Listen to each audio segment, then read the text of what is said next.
Hello, my name is Tim Bernard, and this is Beyond the Headlines, where we may take a much more in-depth look and to look at subjects that the bought-off press does not even cover.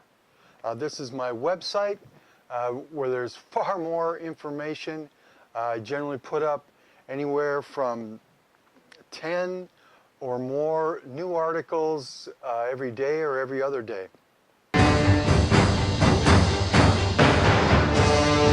Daniel Estulin is one of the only living people who has connections into the Bilderberg Group.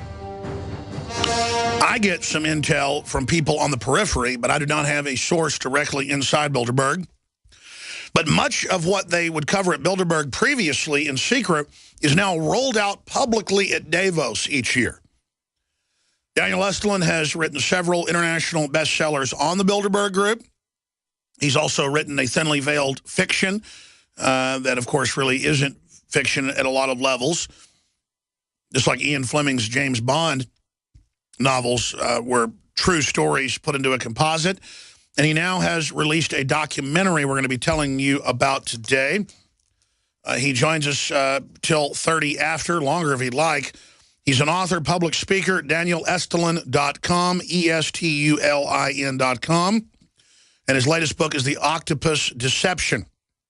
And he joins us now to break down world government. We've gone from 15 years ago, mainstream media said it didn't exist. Now global government's here. Presidents in Italy are appointed because they're Goldman Sachs presidents. We see leaders appointed in other countries. We are now going into the technocratic era. That, of course, is a statement out of Bilderberg 6-7 years ago and from Davos last year. So really, they're coming out in the open. They're dissolving borders. They're passing global treaties without ratification. The text of the treaties are secret. Things are moving into high gear, and at the bottom of the rat hole is transhumanism, and Daniel will break that down. I want to look at the conflict with Russia. I want to look at what's happening in Europe, what's happening in Greece, standing up to Germany, at least on the surface. Daniel Estulin joins us via video Skype to give us a rundown on the latest unfolding worldwide. He also published his second book, released in 2006, described by Fidel Castro as a fantastic story. Castro wanted to meet him, so he went to Cuba to meet him. Estulin is not a communist, by the way, but I'd meet with Castro if he wanted to meet with it. The point is he's very influential because his analysis is cutting edge. And I happen to know who one of his Bilderberg sources is, by the way, through Hollywood connections. I'll just leave it at that. So I know Estulin's for real, and his intel continues to come out and to be accurate year after year. So he's got the big scoop on where it may be held this year. Is it accurate, as some are saying, that it's going to be in Austria? And a lot more. Daniel, thank you for joining us. Alex, it's always a great, enormous pleasure for me to be on the show. You and I go way back. In 2006, we had together, standing right in front of the Bilderberg Hotel in Canada, Ottawa, when you were arrested, if you remember. Of course you remember. Yes. Just before you came to Canada. And so we've been doing this for a long, long time. And, of course, Jim Tucker was with us. He's no longer with us. But there's a lot of people out there who are doing what they can to make sure that this story doesn't die. And, again, this global awareness, which we were talking about before, on the world stage, people are becoming aware more and more what's going on as a result of technological revolution, internet and everything else out there. It's getting more and more difficult for the global elite to hide their deeds. And as you said, we do have the sources. And I'm very glad you didn't actually give out the source we have through Hollywood, because these are some very, very influential and useful people for our cause. Well, sure. I mean, of course, I'm not going to get into it, but I wasn't giving out a secret for those that know. But, no, yes, I know. Sure, but that's just one of your sources. But I'm just confirming that some inside baseball for folks out there that know what we're talking about. Daniel, continuing, looking at what's happening, why do you think they're coming show out in the open? And then you've got the floor, because I could ask questions, but I want to know what's on your mind, the latest intel you've gotten. Well, the Bilderberg meeting is being held actually in 2015 in Austria on my Twitter account at Estulin, Daniel. I published a couple of months ago a report that I got from my intel sources in the Ministry of the Interior of Austria, who sent me the report saying which dates that everybody in Austria has to be on the lookout. There is no holidays that week. I believe it's from the 9th of, I can't remember exactly the date right now, but it's the beginning of June, and it is being held in Austria, and we have the documents to demonstrate it. As far as what's going on in the world, the globalist elite, the reason actually all this information is coming out right now, Alex, is that the global elite are faced with the reality of seeking to dominate populations that are increasingly becoming self-aware and are developing a global consciousness. Thus, a population being subjected to domination in Africa, for example, has the ability to become aware of a population being subjected to the same forms of domination in the Middle East, in South America, or in Asia, or even in Europe, in Greece, for example. And they can recognize that they're all being dominated by the same global power structures. And that is the key point. Not only is the awakening global in its reach, but also in its nature. It creates within the individual an awareness of the global condition. So it is a global awakening, both in the external environment and also in the internal psychology. And this is something that the elitists, such as the Bilderbergers, the Trilateral Commission, Council for Relations, Pinay Circle, Bohemian Grove, all this, ONGs, Rockefeller Foundations, Carnegie's, Hudson's and Hoover's, they simply, can't deal with it right now because it's a new game. And this new reality in the world comes with the fact, Alex, that the world's population has never been so vast, presents a challenge to elites seeking to dominate people all over the world who are aware and awaken to the realities of social inequality, to war, poverty, exploitation, disrespect, imperialism, and domination. And of course, this directly implies that these populations will be significantly more challenging to control, both economically, politically, socially, psychologically, and also spiritually. Simply amazing. When I interviewed you for Endgame 8-9 years ago, you talked about at the bottom of the rabbit hole is eugenics, is transhumanism, that they don't need human populations anymore in large numbers. The decision has been made not to build a world where humans go to space and where we have human dignity, but where humans don't have dignity, so that we expect to be basically reclamated, destroyed, phased out. What's the latest intel in that area? What's the latest that happened behind the scenes at Davos? And what's going to be on the agenda, if you know so far, at the coming meeting in a few months there in Austria? Well, I think, as we've talked about, I think it was 6 or 7 months ago, my last book in the United States is actually called Trans-Evolution, The Coming Age of Human Deconstruction. And in that book, basically, I explain, and you've been following this and you've been talking about this, I think, longer than anybody in the world. You brought this to people's attention long before I decided to write this book, Trans-Evolution, that, we're living through this greatest paradigm change in the history of the human, planet Earth, of human society. And the changes we're seeing right now over the very short period of time into the future, are so paramount that they will forever change the very face of humanity. For example, those of us who have children who today are 6, 7, 8 years old, this is, you could pretty much safely say that this is the last 100% human generation of people on the planet Earth. Our grandchildren, they will not be human. They'll be transhuman, they'll be post-human, they'll be man-machines, they'll be cyborgs, they'll be beings who are not totally human as a result of incredible revolution in synthetic biology. So again, we're seeing this change from human to transhuman to post-human, and this change is going to lead to a completely different state of a human being into the very near future. And again, we're talking about progress and technological development, which the elite are using for their own advantage, because again, the point is, if using technology to increase the power of man over nature, that's an amazing thing. It's a positive thing. But if you're using technology to subjugate us a lot more than we already are subjugated, because there's a lot more people, it's a small planet with limited natural resources, so you have 1% against 99%, and for the Rockefellers of this world to eat, most of us have to die. I mean, you've talked about this ad nauseum in your documentaries, and I was honored actually to participate in one of them. Well, we were honored to have you, Daniel. We're going to talk about your documentary here in a moment and skip this network break because all the time we have with you is so precious. But expanding on that, the way you quantify it in your latest book, which is just excellent research and material, I learned a lot reading it. is we've got to put that out there, that that's the choice. They're building a world to get rid of us where we don't exist. That's the global architecture. That's what the social engineers are going for now. 50 years ago, there was a debate about it. Now that group has taken control. That's why things are moving so quickly. People need to know the future of our world has been decided if we let these people run things. But if the population is aware of their program, then all of this deindustrialization, all of this dehumanization will then make perfect sense, and we can stop it. I mean, Daniel, I don't see how they can get their program if you and I and countless others are exposing it. And like you said, 20 years ago, no one was talking about this.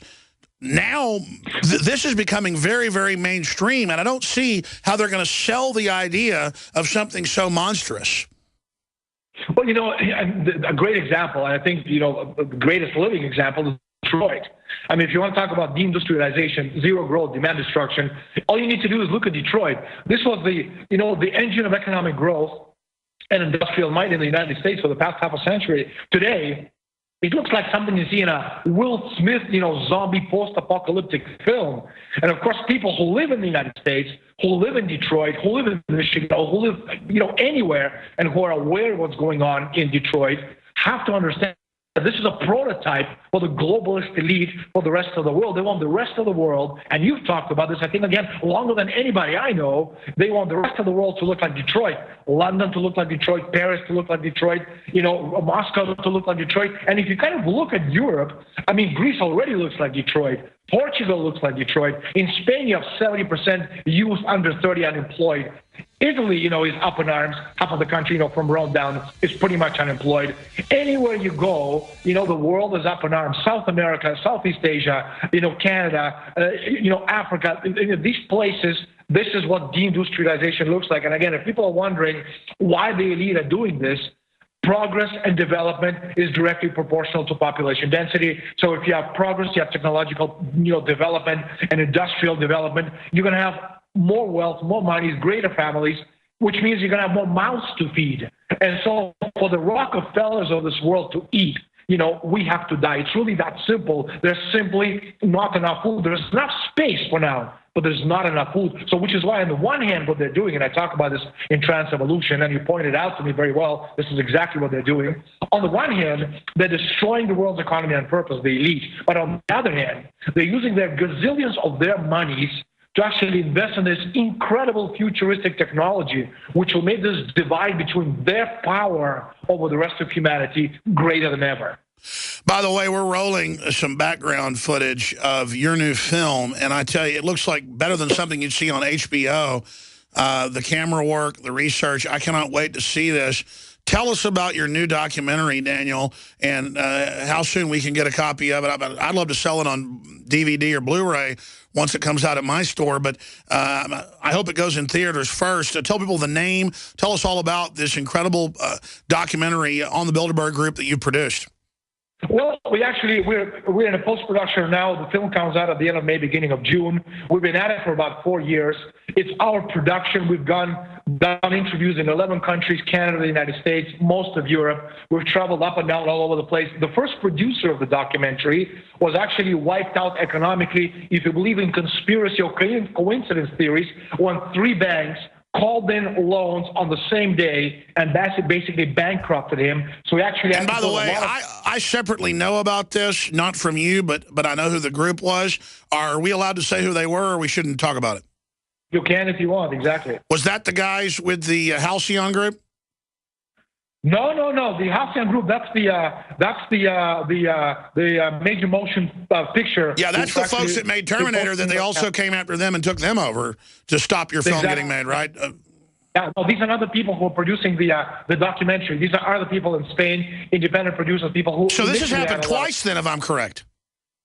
This happened twice. Once with the major motion picture, and now with the documentary, which is why it took us a bit longer. But it's almost with the post-production stages. I tell you a little anecdote. I sent an email to Martin Wolf, the Pulitzer Prize-winning journalist with the Financial Times, and I asked him for an interview, and I got a reply, and of course we're going to put it in the documentary. He said in the email, "How dare you make a documentary about the Bilderberg Group?" So the documentary is coming out at the beginning of June, end of May. We're in the post-production, and we're very, very close to the finish line. We're going to be over that finish line, and the film is going to be out. Worldwide release. There's a lot of international large film festivals who are very interested. And also Bilderberg has become a household name. The book came out 10 years ago, and now everybody knows about it. And I think this is the time. It's the right time, socially speaking, with all the changes taking place in the world, that people think finally are ready to embrace this concept that you've been talking about for about over a decade. And, I've been talking about it for over a decade. Well, you've got Nigel Farage in here. You've got just an amazing list of top people in your film. I cannot wait to see this. What's the name of the film?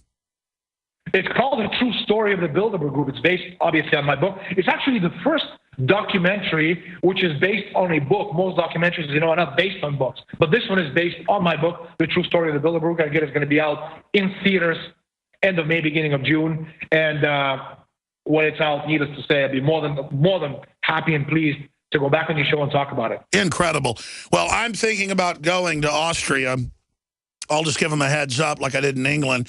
They had British intelligence domestically there waiting for me when I got off the plane to have a little talk with me, and then I had to meet with the local multi-county group. But they ended up being pretty nice and helping us out, and ended up not liking the Bilderberg Group too much. But I am going to give the Germans and the Austrians a heads up that I'm coming. I know it's two different countries, but the two work closely together. I wonder what reception I'll get in Austria. How do you expect them to treat the press, Daniel? Not very well. It's, if you're talking about jackboot, this is, the epitome of jackboot. Austria, Germany, and Switzerland. I mean, you pretty much, these are, if you want to talk about, Soviet Gulag, this is the European, German, Austrian, Swiss version of the Soviet Gulag, modified, and needless to say. Sure, well, you live over there, and you lived in Russia and Spain and everywhere else, and Canada, so I know you're internationally, traveled, so I don't know. I haven't been to Austria yet. I know it's kind of a paradox, though, because the British ended up really hating Bilderberg and agreeing with me, the police, off record. I mean, a bunch of them. And I had police buying me beer and stuff when they would, see me at the pub down the street getting dinner.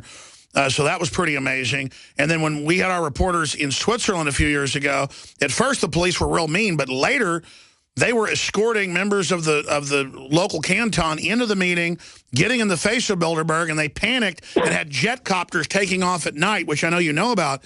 So what do you make of kind of this awakening, even by local government, to Bilderberg? Well, I can tell you that in 2011, Mario Borghesio was European parliamentarian. He was actually punched out by the Swiss police, and he spent a couple of nights in a hospital. That's right, he's suing him. Yeah, this is a member of the European Parliament, and I had to explain to Mario Borghesio. I said, Mario, Switzerland is not Europe. Switzerland is Switzerland. It's like another planet. It has nothing to do with Europe. So him coming in with his European member of the European Parliament pass makes absolutely no difference, because it's literally like walking into a closed-off gulag. And Austria, I fear, is going to be pretty much the same thing. It's a small country. It's a peep-squeak nation. And needless to say, they have unresolved childhood issues, which they haven't been able to deal with since the Hitlerite days. Are you going to be there? I'm certainly going to try. It all depends on the documentary. If it comes out, I may not be able to, maybe promoting the film. But if I'm not, I'm certainly going to be there. If you're interested, after the interview, I'm going to send you the documents I received from my sources. You're more than welcome to post them on your site, from the Ministry of the Interior of Austrian Secret Service, explaining about the Bilderberg community to the people in the ministry, so that they're aware which days they can and cannot take off, leaves of absence. Incredible. Well, I can't wait to see your film. It just looks like a smash hit. And, Snowden's new film, Citizen 4, won an Oscar for Best Documentary. That's why they're so scared and said, how dare you? They know that you're really trying to make, full-budget, professional, powerful film. And I just can't wait to see you in the last 4 years working on this to get this out, DanielEstulin.com. In closing, I know you've got sources. I know a lot of it now is pretty much, as you said last time you were on, is put out at Davos. But what's on the agenda for 2015 in Switzerland or in Austria? One of the key issues, Alex, is fiscal austerity. This boogeyman term is back. It's kind of a vague term that is actually refers to cutting social spending and increasing taxes. And the effect this has is that the public sector is devastated as all assets are privatized, public workers, are fired en masse, unemployment becomes rampant, health and education disappear, taxes rise dramatically, and currencies are devalued to make all assets cheaper for international corporations and banks to buy up, while internally causing inflation, dramatically increasing the costs of fuel and food. And in short, fiscal austerity implies social destruction, as we're seeing right now in Greece, as we saw in Spain, as we saw in Portugal, and as we're seeing, in Italy. And, the social destruction of the social foundations of nations and peoples are pulled out from under them. States then become despotic and oppress the people who naturally revolt against austerity. And this is called the sterilization of society. And this is the term, again, this is the term, Alex, you're going to be seeing a lot more, with the build up to Bilderberg and then post Bilderberg. We talked about this before, terms like deindustrialization, zero growth, demand destruction. They were discussed at these private secret meetings, and then suddenly they were front and center in major newspapers. Next big front and center newspaper piece is sterilization of society. It sounds awful, just the word sterilization itself with all the connotations. When you start sterilizing society, it takes on a meaning of its own. It takes it, to an nth degree, of evil that, needless to say, we have to make sure we fight this. When they say sterilization, do they mean sterilization physically, which we know is part of their agenda, population reduction, or does it mean kill upward mobility, stagnate, make people poor, and basically create a class society in the name of collectivism? It's more, meaning austerity. So as austerity hits, for example, the West, the middle class will vanish in obscurity as they will be absorbed into the lower labor-oriented working class. The youth of the Western middle class, comprising the majority of the educated youth, will be exposed to a poverty of expectations in which they grew up in a world in which they were promised everything, in which these kids played by the rules, and which, they got nothing from society. And the inevitability... I tell you what, Daniel, I don't want to cut you off. I know you got to go, but do 5 more minutes with us if you can. I'm going to twist your arm. DanielEstulin.com. I want you to finish up. So thank you so much on what their agenda is straight ahead. And then we'll cover world news and economic news after he leaves us. More with Daniel Estulin straight ahead. I'm Alex Jones. Daniel was kind enough to hold over another 5-10 minutes because he was kind enough to send over a list of topics he'd like to get into. And, of course, I never brought any of them up. So I want to go over this with him quickly. Greece's economic meltdown and bailout. What's the real story? Could Europe be the new Japan? Putin, Russia, and Ukraine war. Results of Davos summit. We kind of hit on that. 70th anniversary of Yalta Conference. Daniel was invited to give a keynote speech for the Russian government. That's a big deal. That was when Stalin, Churchill, and, of course, the U.S. president at the time, he died shortly after, Roosevelt all met. And the post-world plan was set up. Copenhagen terrorist attack. And we already talked about trans-evolution, transhumanism. But he joins us right now from Europe. Daniel, continuing, let's run through what's in store in the agenda and then these points. Maybe we just, as we have very little time, maybe just touch on a couple of things. One is Russia, Ukraine, and the other is the situation with the ECs, because it all kind of ties in with what's happening in the, with deindustrialization, et cetera. I think it's, it's fairly obvious when we're talking about, the whole issue between Russia and the United States and NATO. It's not Ukraine. It's the determination of governments that are under the thumb of the London Wall Street financial oligarchy to crush any sovereign opposition to their power. And the powerful nations committed to defending national sovereignty, especially Russia and China, are thus de facto their enemies, and any lies necessarily to justify that the designation will be and are being used. And the truth is being overwhelmed by a torrent of lies about Russian aggression, suppressing the real story of the coup d'etat in Ukraine, the Nazi nature of the coup plotters themselves, and also the strategic intentions behind the plot. And we're seeing that, and it's amazing how easily the Americans can be confused and lied to and accept, the propaganda of the White House and the Western elite. That's right. Copenhagen terrorist attack. What do you think is going on there? Well, if you kind of go back, Alex, to, I don't know if you remember back in 2005, the famous politicking cartoons. These are the first, Mohammed cartoons, which were released in 2000. by this Danish newspaper called JT And so one of the guys of free speech, this newspaper, they published a dozen provocative anti-Islamic cartoons clearly designed to offend the Muslims. We've seen this again with Charlie Hebdo. We're seeing it right now, what's going on in Denmark. But if you kind of look at what's going on, all these characters, whether it's Sarkozy's, Cheney's, Rumsfeld, Netanyahu's, Jack Straw's, Obama's, Bush's, all of these people that march into the martial music of the neocons, that the shock troops of the Clash of Civilizations, Project for New American Century, the Long War, Clean Break, and all these other neocon plots, conspiracies, and contrivances. And once again, the question is, who benefits? Enters the equation. Muslims, they may burn off some of the outrage of what they see as denigration, of the religion. But at the end of the day, the Straussian, Jabotinsky liquidite coalition, they score some very big propaganda points. And once again, people in America and Europe who must be periodically reminded of the necessity for this clash of civilizations agenda for total war, are incensed by the violence spreading across the Middle East, and are convinced that all Muslims are crazed fanatics who must ultimately be dealt with and put to death. And so when you kind of look at it from that perspective, you ask yourself, who wins? Well, this is the situation. And going back, putting all these things, from a bird's eye view into perspective, ISIS, Ukraine, deindustrialization in America, what's going on? Well, we all know what ISIS is.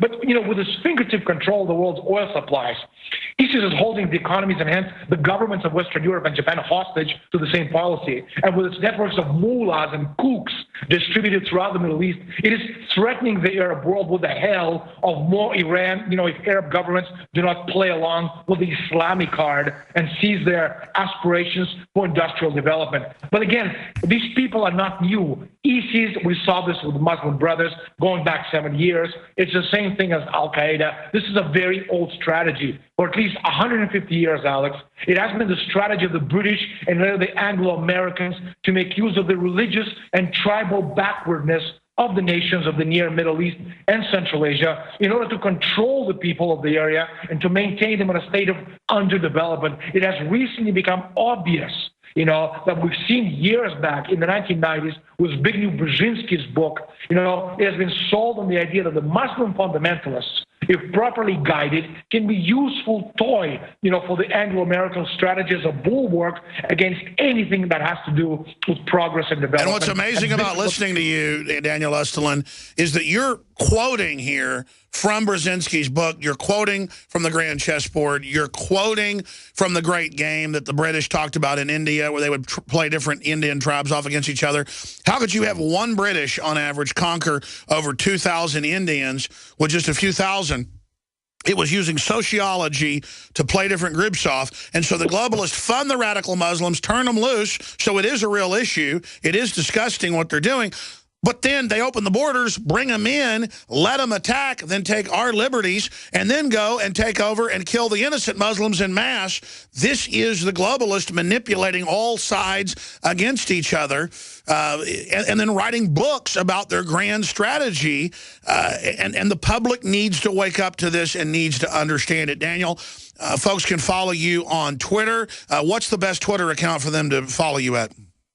It's at Estulin Daniel. Also, as I said, the documentary is just about to be done. And I don't know if I mentioned, I don't think I did, but I was recently nominated for Nobel Peace Prize for all the work I have done over the years in fighting this globalist elite. So again, I think there's a lot of recognition being done and made on the world stage, not only for the things that I do, but also for this, again, for this change of consciousness in society, which is going towards this greater collective good, which is actually what we need, to actually defeat these people, defeat the elitists, and have a better future for our children. Well said. God bless you. Thank you so much, Daniel. Thank you, Alex, so much for being on your show. Absolutely. Again, Daniel's books have sold #1 bestseller in more than 15 countries. And a lot of Americans wouldn't know who he is. A lot of folks in Europe and Asia know who he is. It just shows how many great people there are out there fighting tyranny. Joel Skousen of World Affairs Brief is our guest, the editor of World Affairs Brief. I want to talk about the moral decline, why the establishment has engineered it, and the huge preparations for civil oppression we see going on. We'll do that in the next segment, but getting into Russia, getting into the Middle East, the ISIS threat, clearly created and given a safe harbor by the West, the different power vacuums that are being battled over by Iran, by Saudi Arabia. Are we really at war with ISIS? Is it blowback? Has it gotten out of control? Or is there something bigger? I want to get Joel Skousen's take on that. Joel? Well, thanks, Alex. ISIS is, as you said, a Western intelligence-engineered crisis. Essentially, al-Qaeda was becoming old hat. Everyone was claiming to be al-Qaeda, and nothing was ever happening domestically to cross the border. I've questioned that for years. If we had real terrorism and we got a wide-open border with Mexico, what's keeping al-Qaeda from coming across the border daily and blowing up electrical pylons or blowing themselves up in malls? And what's keeping ISIS from coming over to do that? It's just unexplainable, except for the fact that these these terrorist organizations, at the top at least, are controlled by the governments, and they are not giving orders to do so. And the reason is that it would get in the way of the social agenda of engineering a democratic majority through millions of Latinos crossing the border. If we had terrorism coming across the border, the Americans would demand that shut that border down immediately. And that's why they're not allowing terrorism to come across. They control it at the top. They don't control necessarily. The normal terrorist doesn't know that the top leadership's controlled by the U.S. intelligence, British intelligence, working through Israeli Mossad agents, Arab agents trained by Israel. But that's really the reality, what we're doing here. And all of these ISIS videos are staged. I mean, this latest one was just a joke with the 20 so-called Christians beheaded. You see these ISIS characters in black, almost towering a third the height over these supposed, Christian. That's right. We've looked at it. It's blue screen. Even Wired Magazine 6-7 years ago had to come out and admit their video analysts looked at the NQTEL videos they were releasing of Adam Gadon, the son of the head of the ADL, who's supposedly the leader of al-Qaeda now, a Jewish al-Qaeda member. And the al-Qaeda video was put out in the Pentagon video layer with their logo. It was the same produced video at the same time. Yeah, these are professionally produced videos by Western video experts. Terrorists don't have these kinds of capabilities to do this. Really, the reason for creating ISIS was, as I think I've explained before on your show, very carefully, Israel has been tasked by the globalists ever since 2004 to attack Iran. They said, we can't do it until you take down Syria. 2 years ago, they were set to take down Syria with that no-fly zone. That's when Kerry made the mistake in the London press conference by when a reporter asked him, is there anything that Syria can do to evade this? He said, well, sure, they could give up their chemical weapons. And wham, Syria and Russia said, we accept. And all of a sudden, in one mistake, Kerry derailed the entire rationale for going into Syria. So that's when they began to create ISIS in order to justify a backdoor approach to getting into Syria. We create a new terrorist organization. Basically, they divided the rebels in Syria into two groups. Say, you're going to be the existing rebels, and you're going to be the new group called ISIS, and we'll set you off into Iraq, but you come from Syria, so we'll have an excuse to get back into Syria to attack ISIS. And now they're announcing all of that, and we talked about this last year and predicted it. It's now happening. It also throws the military off, the rank and file, who were really getting upset 2 years ago about openly backing al-Qaeda. Now they have a reason to go back in the region. Oh, and while we're at it, call in airstrikes for the good Syrian rebels. So exactly as we said they would do it, they're now doing it. That's right. They've got Turkey involved in direct shipping of arms and ammunition and funds and things to both sides, ISIS and the so-called moderate rebels. They're all controlled by Western intelligence through Israeli agents who are peppered the area with very highly trained Arab, Muslim radicals that they've trained to go in and direct these things and to be the recipients of various funds. So this is a very directed false flag attack of ISIS. But it is still meant to keep Americans diverted from the real crisis in the future, which is Russia and China, as they continue to build for a strike against the West. I do not believe that Ukraine is going to trigger that directly. I think this is a 3 or 4 year process. All right, stay there. Joel, I want to finish up with Russia and China and geopolitical issues and just get your take on the eugenics, anti-human, anti-family, anti-male, political correctness.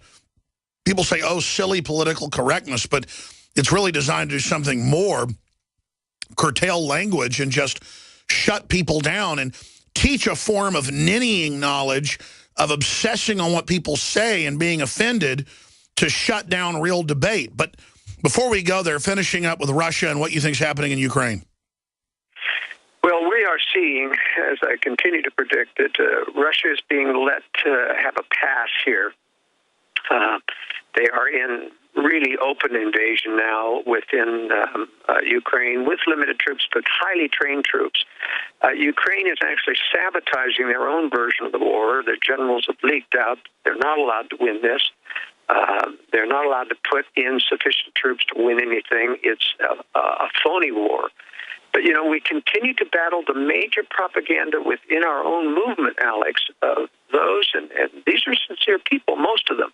I mean, the Eric Zuses and the Lindmans are pro-Russian leftists who will continue to claim that Russia has no sins, that Putin has no sins, and that Castro has no sins. This is just a globalist conspiracy against these innocent countries, but it is not.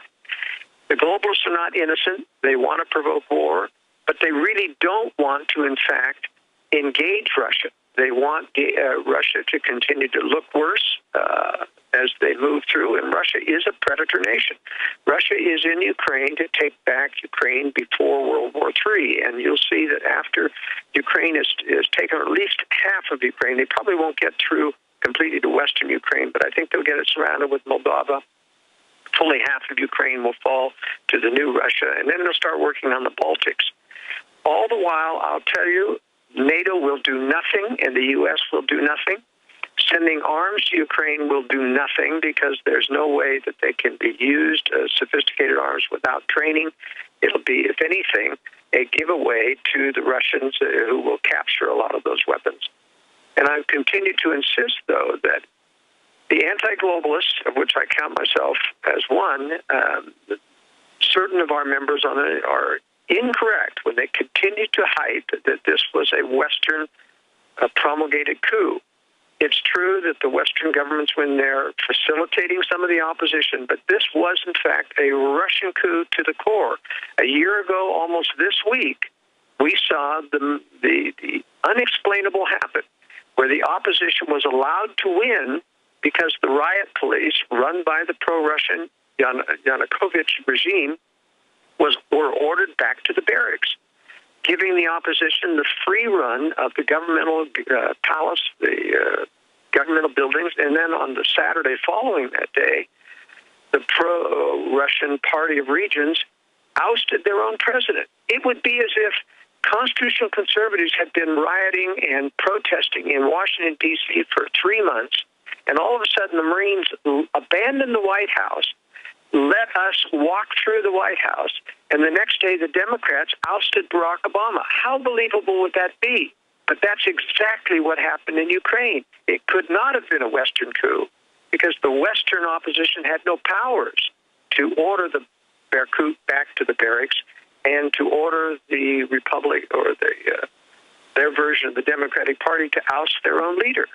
And that's why I say this is a false pro-Western government, particularly sabotaging the war, working in combination with Russia to eventually let Russia take back Ukraine. Now, Joel Skousen, I agree with you on probably 97% of what you have to say.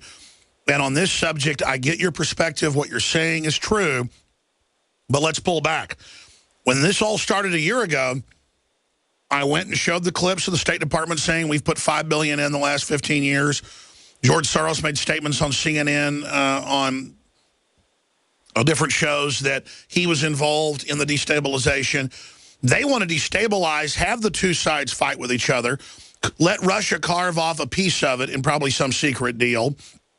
Then the EU can come in and say we've got to resurrect this and bail out the EU with Federal Reserve money, claiming that it's not an EU bailout, but that it's a Marshall Plan. Well, we just saw Tens of billions already sent in. They're calling it a Marshall Plan. So it's a larger destabilization of the whole region to then launch the new Cold War for the new buildup for the next phase. And this is more like Hitler and Stalin dividing Poland before official World War II broke out and Hitler double-crossed Stalin in Operation Barbarossa. So that's what I see happening. So I don't lionize the West or the Putonians, I guess you could call them. But clearly that area of Ukraine has pretty much always been part of Russia. This is a replay of World War II with Eastern Russian Ukraine battling Western European Ukraine. And so that's why you see the same players there. So I see it more as the globalists just wanting turmoil to consolidate control. Well, you got to remember, the globalists are playing both sides, always have. They've been building up Russia while they pretend to fight Russia in a Cold War, building up China while they pretend to fight. Same thing happening here. It was a propaganda lie when Victoria Nuland said that they'd put $5 billion into Ukraine. That was the entire budget for all of Eastern Europe. You can't put $5 billion into a country like Ukraine and not have it show up in the banking system. In other words, she was propagandizing, speaking to a pro-Ukrainian rally. But there's no way that they injected that directly into Ukraine. And George Soros, being a globalist leader, is basically feeding the fire within Russia and others to get people who want to believe this was a Western coup. But you see, the U.S. knows, the media knows that the coup went back to the barracks. The media knows the Party of Regions unelected their own leader. Nobody in the press has asked why and how did that happen and how did the Western opposition do that? Until someone answers that question, my proof stands. This was a ruse, that just like the phony fall of the Soviet Union was a deception. The phony coup in Ukraine is a Russian coup, and that Poroshenko and Yevchenko are working for the Russians and sabotaging. That's why Poroshenko has all his friends are Russian oligarchs. That's why he betrayed the Eastern Russians with his campaign promises. He refused to let them speak Russian in Eastern Ukraine. He enraged them. He sent in mercenaries to attack his own people, to betray. So that Russia could then look like the savior coming in and taking over. Yeah, in other words, they've been sabotaging. This looks like, and I've got the proof, as I say, that these pro-Western leaders are actually still working for Russia, just like Timoshenko was working for Putin. Well, I mean, it's on record that the entire leadership of Al-Qaeda and ISIS is working for NATO, working for the U.S., working for Turkey, working for Israel, working for Pakistan. I mean, it just keeps coming out, so that would fit the paradigm. That's right. We have to look deeper than the obvious on these things. And going back to this, I still think that the trigger for World War III is not going to be Ukraine. It's going to build up Russia as the hegemonious enemy right across the border from Europe, and it's going to allow Europe to... But I think we're going to see, just like happened in Yalta, just like what happened in Munich, we're going to see them continue to pamper and be permissive with the Russians right up into the war. But the actual trigger probably started in North Korea. Has to be a reason why the Western governments continue to be permissive with North Korea compared to Iran. There's going to be a war in the Middle East with Iran as soon as Syria is, taken down with Israel attacking Iran. But ultimately, I think we have time. I think this war is going to cover for the excuse of getting the entire West into a militarized global government. And I think that's where all this is leading. But I don't think it's imminent. I think this is going to take time. You're going to see Ukraine mature for another year before they move into the Baltics. And the reason I say that is that Russia and China still need more time to continue to build these weapon systems that they're in the process of building right now. And we are going to continue to disarm, which is suicidal. But as you said, that's to entice the attack when the whole secret project... Just like that's NASA's right. 80% secret, the military, what we see of the military is not really the main military. What we see is more of our UN occupation force military that's 30 years old. That's right. Our government has secret weapon systems they're developing. They're going to allow this nuclear attack on American military forces. so as to justify getting us into a new world order. They need our American military forces to be taken down in order to rampage or get us into a militarized global government. But then they're going to pull out, I think, these secret weapons, probably space-based anti-missile weapons that are really effective with warheads on them, unlike our current crop of ABMs. And they're going to hold back the Russian and Chinese nuclear attacks while they regroup. And I think there's going to be a... But the Russians and Chinese are smart. They know about all the secret weapons. I'm not sure they do. I think they suspect. That's what's kept them at bay for many. That's why they're still skittish about attacking. But I don't. Didn't they see how we set up Japan to attack? I mean, they got to know that's how the West and the British intelligence operates. Yeah, you would think so. But you've got to remember that the Russians and the Chinese have, as part of their strategic blood, they must attack the West. They do want to take down the West, so they're not going to be deterred. They're just looking for how much more can we build before we're confident enough to take them down. And I think, with PDD-60, which they also have got to know about, PDD-60 tells our nuclear forces not to expect to launch on warning, but to expect to absorb a nuclear first strike. That was 1997. I think that was that telegraph message. Don't expect to get the codes to be able to launch against a first strike. You're going to absorb a first strike. Yeah, and they took the launch codes away from the sub-commanders, yeah. Yeah. And then they, had that agreement with Clinton, with the Soviets. It was just a one-sided agreement. We're going to keep 50% of our missile submarines in port at any one time to make sure that you can target it more easily, to show our good intent that we have no offensive attempt. But as you know, there's a lot of hidden secret nukes that the United States has. I mean, everybody cheats.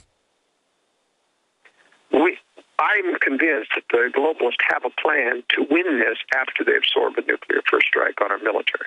But remember, the cities are not the target. The Russians and Chinese want to blackmail us into submission, not destroy the markets that they depend on. So I think the globalists know that. This is a very complex scenario, I understand. People's reluctance to want to maybe see this. Well, it's kind of a paradox. They need our military to be kind of the UN global force. They want to build up NATO as the new UN army. That's admitted. That's who they keep using for these UN operations. But they know inherently one of the only cores of Americana, even though our military has been part of these evil wars, is the military. They know the military is the most awake group of the globalist conspiracy. That's why they want to coup d'etat them in a nuclear attack. Yeah, I think you're right, Alex. Well, that fits in because they absolutely hate the military. Look what they do to them with these secret death lists and all the rest of it.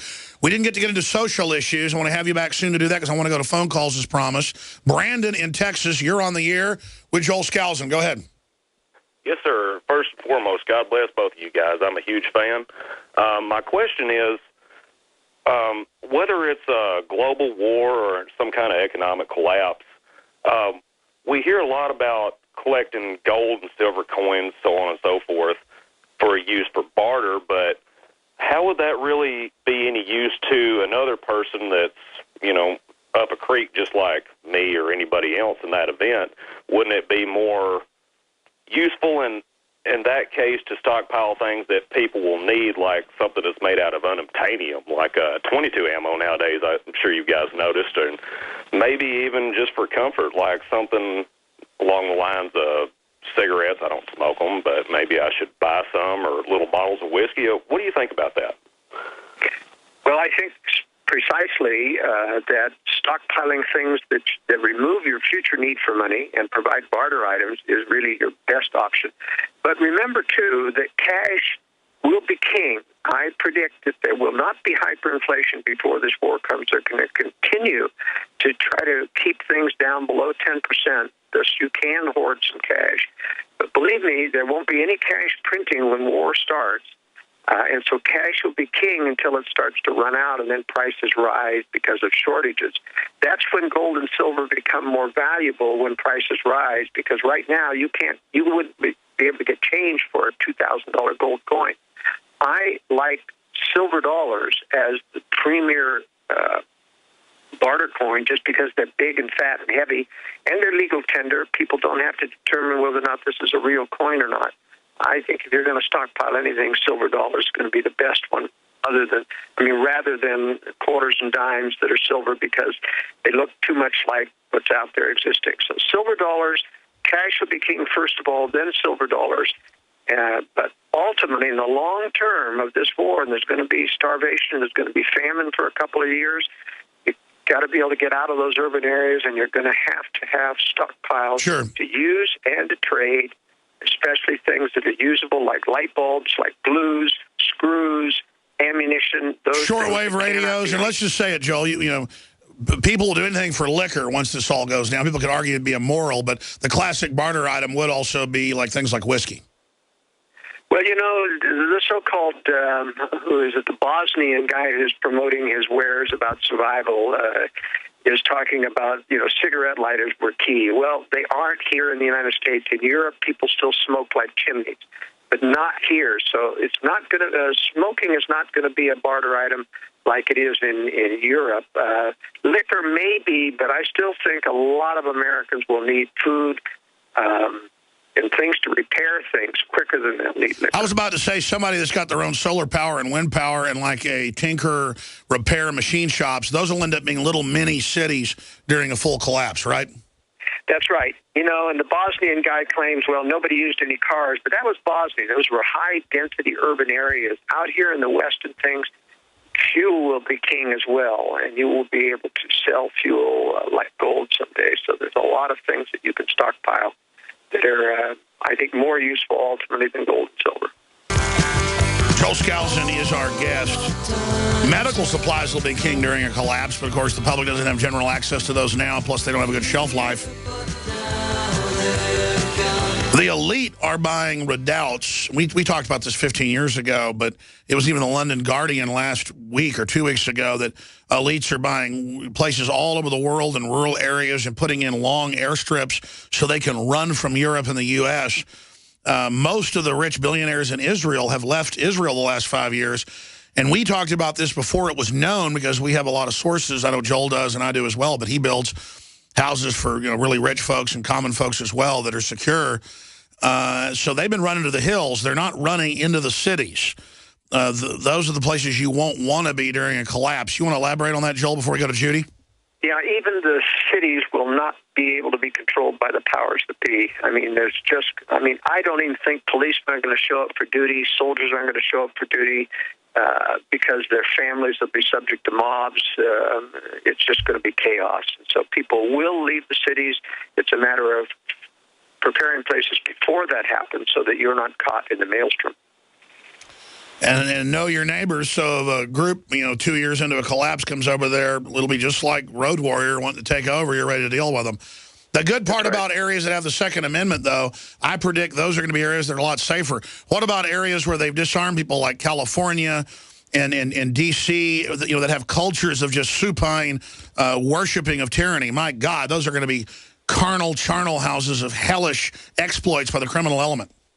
Absolutely. That's why in strategic relocation, you know, we rate different areas differently, especially by these criteria like Second Amendment, like the freedom to homeschool, freedom for natural medical care, as well as climate and other things. A lot of good information in strategic relocation that people ought to People should get the book and the film at InfoWarsStore.com. I mean, if people don't, I think they're insane. Both of them are so well done, and we're honored to work with you on that. That's what the whole illegal alien open invasion's about. I mean, Obama is acting as a dictator, but notice the Republicans aren't challenging him, Joel. No, that's right. And there was a judge that had the guts to shut it down, and now the Obama administration is shopping for a judge to release that order so that the illegal agenda can keep going forward. But I think that's why the southern states have got a problem. You know, Texas, even where you are, you know, it's going to be a Mexican state one of these days, again, I think. Well, that's the globalist plan, to get folks to vote with the Democratic agenda. That's the plan. That's right. They want to water down conservative voting patterns, and they're not going to stop this illegal flow no matter what we do. It's one of those things they don't take no for an answer. Judy in Florida. Judy, you're on the air. Welcome. Yes. Hi, Alex. Hi. In listening, I'm just really getting more and more concerned and frightened, really, about what is coming over our border, whether it's the illegal aliens or the Chinese that are coming here and having children. But all that aside, well, it's because America's been totally sold out. I mean, we offer to pay for anybody's kids in the world, and this is the plan to turn us into a Tower of Babel. Go ahead. Yeah, and I know people that are perfectly fine with that I thought were real intellectuals and people that I thought loved this country, but they're just brainwashed, crazy people. But what I don't understand is how this is not really like a currency war that's taking place, and I guess this is my question, is how is this not really a currency war? Because isn't the Anglo-American establishment just looking for the boogeyman that they can blame when the financial collapse does occur? I mean, they want World War III, don't they, in full swing? And also, what do you say to the people like me and my family that are not going to be able to get to some type of armored redoubt, and we're going to be stuck in mainland America, with all the suffering? That's a good point. Joel? Well, as I say, the currency wars are continue to go back and forth, but I'm going to tell you the dollar will remain king. There's no other currency in the world that can replace the dollar. The euro would have to be inflated. Stay there. We're going to come back and finish up with that. I don't know, Joel, if you were the guest of Alex that predicted that the Ebola outbreak was a stimulant, an Ebola stimulant. No, he's the one that said that. He thought it was a simulant and not really Ebola. And they were just using it as a pretext to learn how to take over in an emergency, which Obama later basically admitted. So they were dragging people away, but it was all just to see what we do. Basically, Joel? Yeah, I mean, it wasn't intended to become the major plague. They were trying to invent other strains that are more suitable for biological warfare, but they were prepping the areas, and we said the measles thing right now is prepping people for mandatory vaccines. So it's just all PR brainwashing events. Because the doctors were seeing people disappeared. We had them on the show, but who knows what was going on? I mean, we just know there was a cover-up. But they aren't telling us whether or not able to harvest mutated forms. I'm sure they were trying. They were taking blood samples over everything. But it is dying now. The virus is dying out. Most of those areas covered or are. And praise God for that. The scary thing is that AP reported in New Jersey they have a secret Ebola center that locals weren't told about. So we know they use it as a pretext to test medical tyranny, disappearing people, just like with measles and the 4 shots. WorldAffairsBrief.com. That's Joel Skousen's site. Get his book and film at InfoWarsStore.com and support the broadcast. Thank you, Joel. Thank you, Alex. This was all stuff that we've been warned about. Eisenhower mentioned that many times, his farewell speech, to beware of a scientific technological elite. I would urge you to make changes. Jesus sees what's going on. The more he has to get involved to change things, the worse it's going to be for us. And we definitely need to stop sacrificing children on the altar of lust and convenience. Because Jesus sees what's going on, there is going to be change. Many, many changes, and it's going to be brutal. Prepare yourself. One thing you can do is to get yourself educated through my website. You can also try to reach out to other people. Tell them about my website. Tell them about this show. These are the times when the shows are on. Monday from 6 to 7, Channel 77. Friday, 1 to 2 in the afternoon. And Thursday night, Friday morning, midnight to 1 a.m. And remember what my Sioux brothers say. Matakawe we seen. We are all related. Have a good week, and may God bless you.